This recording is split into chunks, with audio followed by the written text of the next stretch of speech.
రే తమ్ముడు ఎక్కడికి వెళ్ళిపోతున్నారా? మాల్ ఇటు ఉంది, అటు వెళ్తున్నావు. నీ దగ్గర కాదన్నా, నేను ఆర్బిట్ మాల్కి వెళ్తున్నా. నమ్మక ద్రోహి, గుండెల్లో ఒకటే మంట. ఎంత దెబ్బేశారో తమ్ముడు.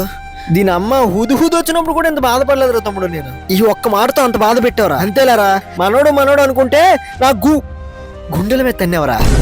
అసలు ఈ ప్లేస్ చూసారా తమ్ముడు? ఇక్కడే రోజు నువ్వు నీ ఎక్స్ గర్ల్ ఫ్రెండ్ వచ్చి ఆడుకునేవర్రా. ఈ జ్ఞాపకాలు ఇస్తుందేట్రా నీకు ఇన్ఆర్బిట్. వెళ్ళు, ఆ ఇన్ఆర్బిట్ కి వెళ్ళు. ఎక్స్ గర్ల్ ఫ్రెండ్ వాళ్ళ ఆయనతో వచ్చిందట. ఇలా సంక నాకు వాళ్ళకి మన బాధ అర్థమవుతుంది. అవును చింటూ, వీడికున్న విశ్వాసం ఉందిరా నీకు.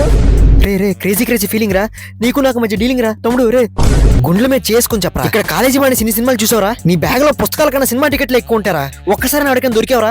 అది నా సంస్కారం. ఇప్పుడు కొత్తగా ట్రిపుల్ సినిమాస్ వచ్చింది, అక్కడికి వెళ్ళిపోతావు. ఇల్లు పిల్లతో ఉన్నప్పుడు మీ బాబు దొరికిపోతావు. ఇల్లు అన్న సీఎంఆర్ అన్న ఊరుకో అన్న. రే తమ్ముడు పొండ్రా, అయినారు దగ్గరికి వెళ్ళిపోండ్రా. నా దగ్గర ఎందుకు వస్తారా? వెళ్ళండ్రా. ఏందన్నా అట్లా మాట్లాడతావు? మా ఫస్ట్ ప్రయారిటీ ఎప్పుడు నువ్వే అన్న, నీ తర్వాత ఎవడైనా. ఎంత మంచి మాట అన్నారో తమ్ముడు, టచ్ చేసావరా? రే తమ్ముడు ఫుడ్ కోర్ట్ లో ఫ్రీగా బిర్యానీ ఇవ్వండి.